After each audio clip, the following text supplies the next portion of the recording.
people.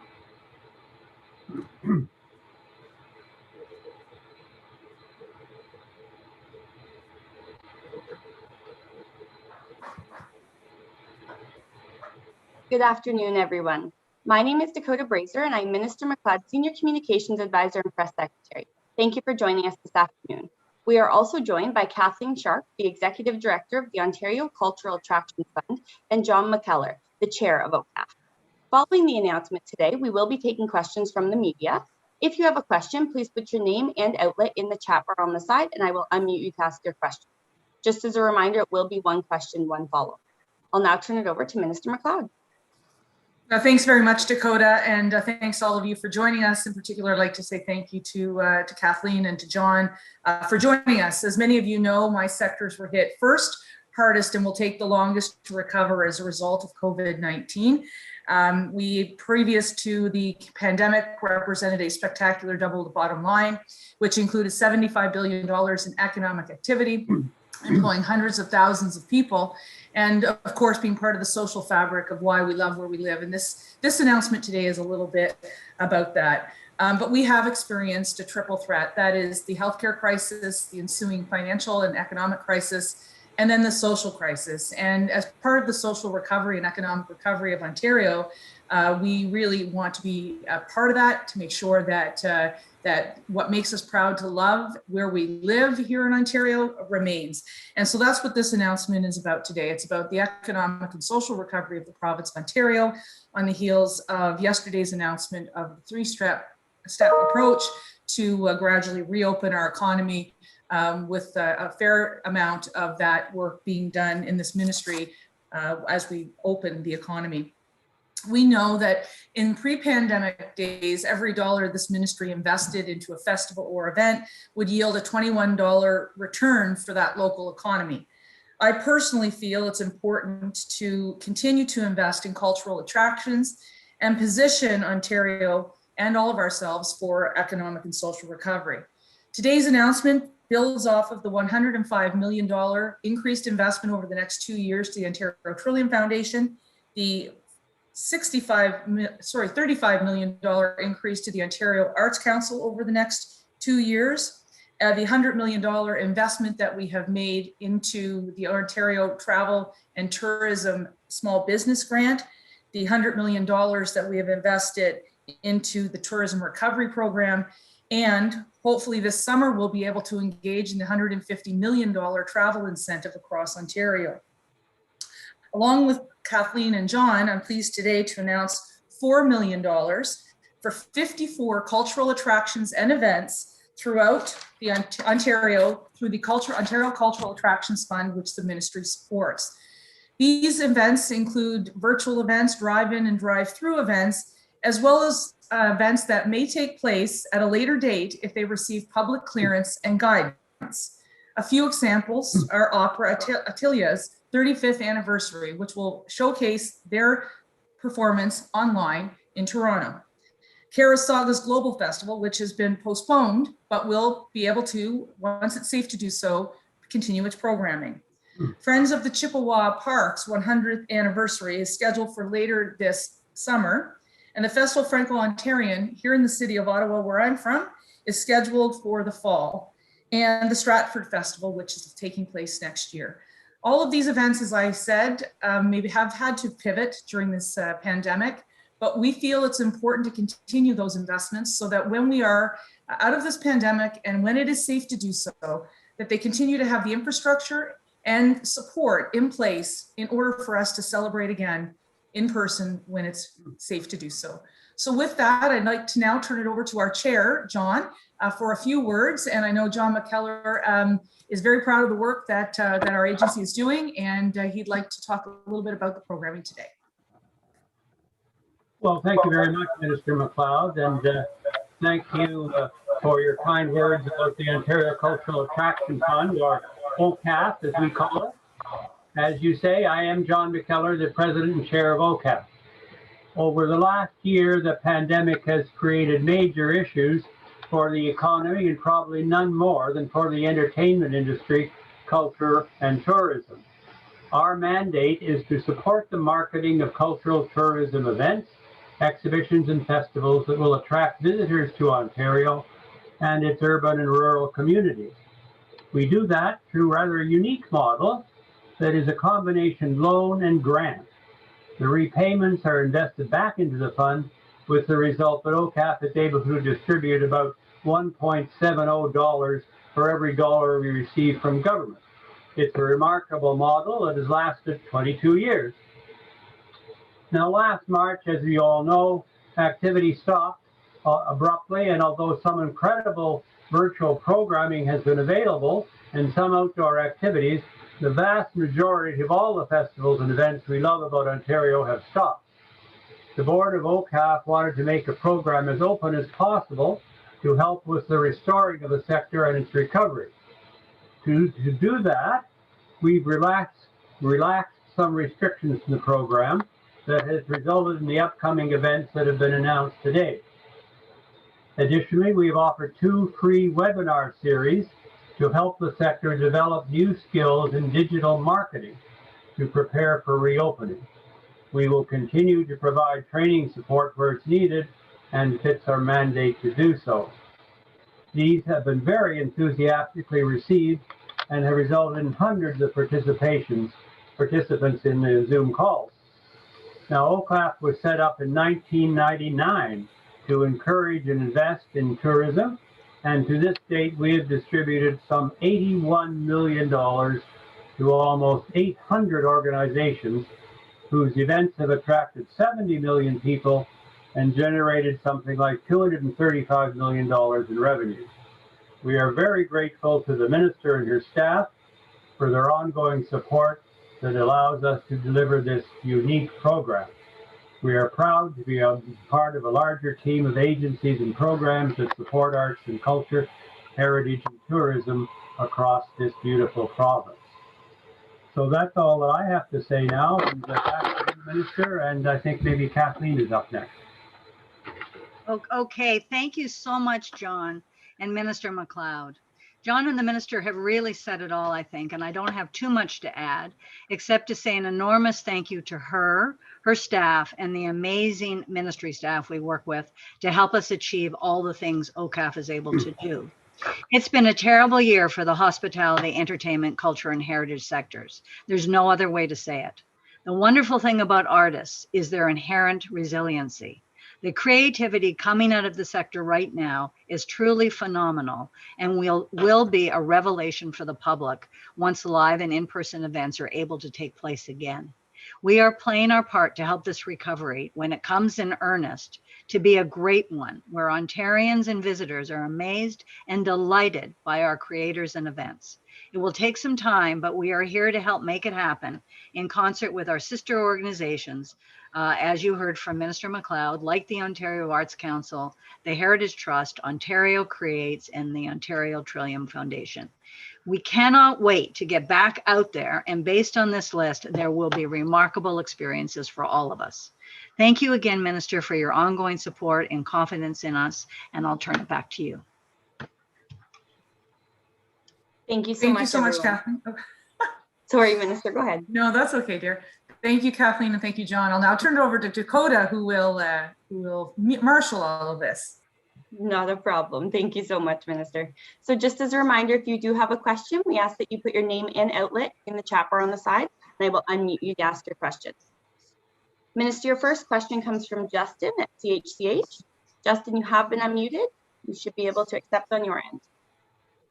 Hey, Lisa, you probably know what's coming. Something about Hey, the Justin. CFL. Bugging you again, but does the 3-step opening plan sort of open up an avenue or a pathway that you could see the Ontario CFL teams getting on the field? And is there any update with that?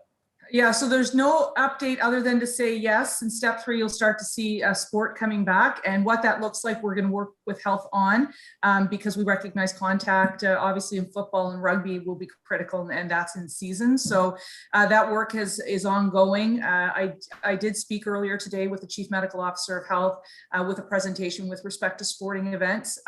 As you know, I'm absolutely committed to trying to get us to a point where Hamilton is able to host the Grey Cup Festival festival. That's really important to me. So that work is being done. And I think yesterday's announcement, while some people may have some concerns about which step they're in, actually brings us to a roadmap that my colleagues and I on the Jobs and Recovery Committee of Cabinet can really start to marry our work with the work of the public health table. And so I do see relief in sight. Exactly at what time, that's still going to be determined. As the health minister and the premier indicated yesterday, we are going to be starting that sector by sector work. And I started already engaging on that. So I'm a lot more hopeful today than maybe I was a couple of days ago. And do you see it being realistic? Last time we were talking, you thought it was a little ambitious, that August 5th target date that they have to kick off. How do you feel like now with that 3-step opening plan being put into place about August 5th? Well, now that we have clear thresholds and criteria with respect to vaccinations, what ICU capacity looks like, what testing looks like, I think that gives us a better sense. And now that we've got clear guidance from the health table on what that would look like, I feel a lot better. It might be still too early for fans and stands, but that's also something I've already engaged and started engaging with the Chief Medical Officer of Health on. So that's all that work is being done, and it's being done expeditiously with all of our stakeholders. Thanks, Justin. Awesome. Thank you very much. Thanks very much, Minister. Your next question comes from Eric at City News Ottawa. Eric, you have been unmuted. You can go ahead with your question. Hey, Eric. Thank you. Hey, how's it going? Good. Good.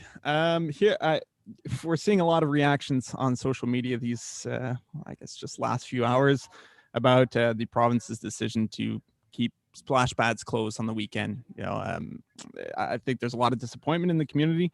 As a local representative, what are your thoughts on keeping splash pads closed? Well, look, I'll say this as minister who's responsible for sports and recreation. This is something that I hear loud and clear from my constituents, from my neighbors, and it's something that Cabinet understands is important.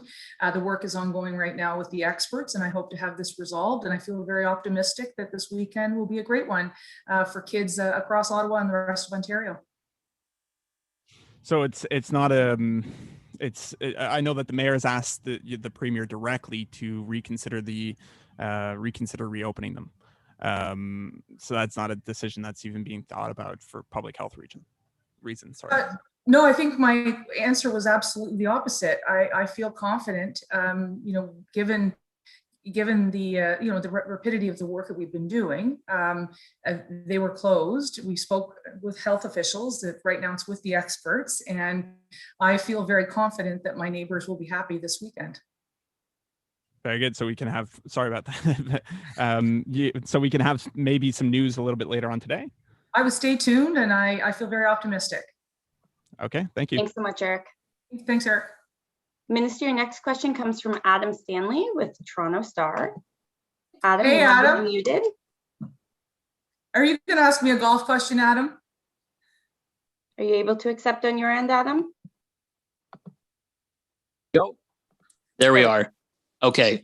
Yes, Minister, I am definitely going to ask you a golf question. However, But you're not going golf- to tell anybody how I golf, are you? Because you've golfed with me in the past. I wouldn't dream of it. No, Okay, that's good. secret safe with us. Sounds good. Obviously, a lot of excitement, of course, from the golf industry across the province with the announcement that the courses are going to be able to open this weekend. Of course, there was much frustration up until the announcement came through yesterday. Can you just speak to your conversations with the We Are Golf group and how they went over the last couple of weeks? Yeah, Golf Ontario, the We Are Golf group has been incredible to work with.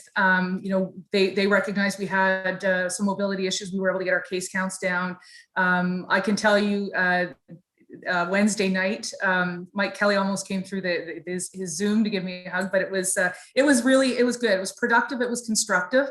And, we recognize 14 months into a pandemic, tensions are high.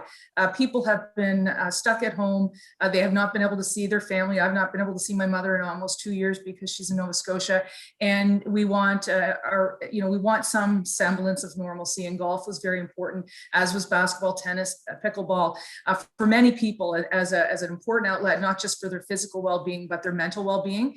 And so we really try in the ministry, and myself in particular, try to make sure that we have strong relationships with all of our stakeholders sectors. As you can tell, we've got a very wide net of sectors here, and Yes. we want to make sure that they're all that they all feel like they're part of our reopening. And so the conversations were really good, and we were able to talk to the Chief Medical Officer of Health and the science table, and with the numbers coming down the way they have, they were able to be part of what we call pre-step 1.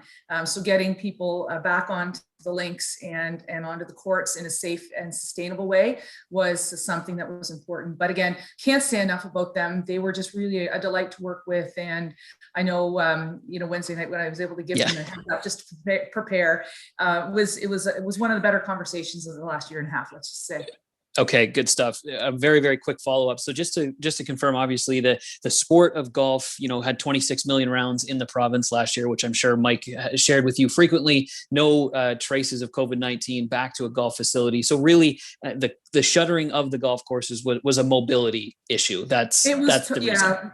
Yeah, we were under a stay-at-home order, and we still are under a stay-at-home order, but with cases coming down, some of the more safer activities are the things that we looked at, and through regulation we're able to open up. But we still are in a pandemic, even though you can go golfing or you can go to the basketball court. We got to remember there's that rule: if you can't be 2 meters apart, wear your mask if you're outside. And if you can be, then you can not be wearing your mask. But I really think it's important that we continue to adhere to the social distancing and masking protocols, as well as continuing to wash our hands. And I know if you don't have to go out for essential reasons or for your mental health and well-being, then maybe and physical well-being, then I think it's important you continue to stay at home. The entire summer season of sport, tourism, culture, recreation, everything that I represent around the cabinet table relies on all of us getting vaccinated and following the public health protocols. Otherwise, we could have a summer full of covariants, and I don't want to see that. Thank you so much, Minister. Appreciate it. All Thanks, my best. Adam. Thanks. Take care. Thanks, Minister. If there are no final questions, I will now turn it back to the Minister for some closing remarks. Okay, well, listen, thanks everyone. I appreciate the opportunity that you all took today to join us as we made this $4 million investment into 54 different organizations across Ontario, as we continue to support our heritage, sport, tourism, and culture sectors, even though many of them have been shuttered. I do appreciate that this is a long weekend, and I encourage all Ontarians to ensure that they stay safe and where they don't need to go out to not. But I also do want to say, happy Victoria Day, long weekend. Please stay safe and know that, we'll get through this. But it will take a little bit more patience, and it will take all of us to adhere to those social distancing and public health protocols. So thank you all very much. We'll look forward to seeing you another time. Thanks so much, everyone. Have a great day.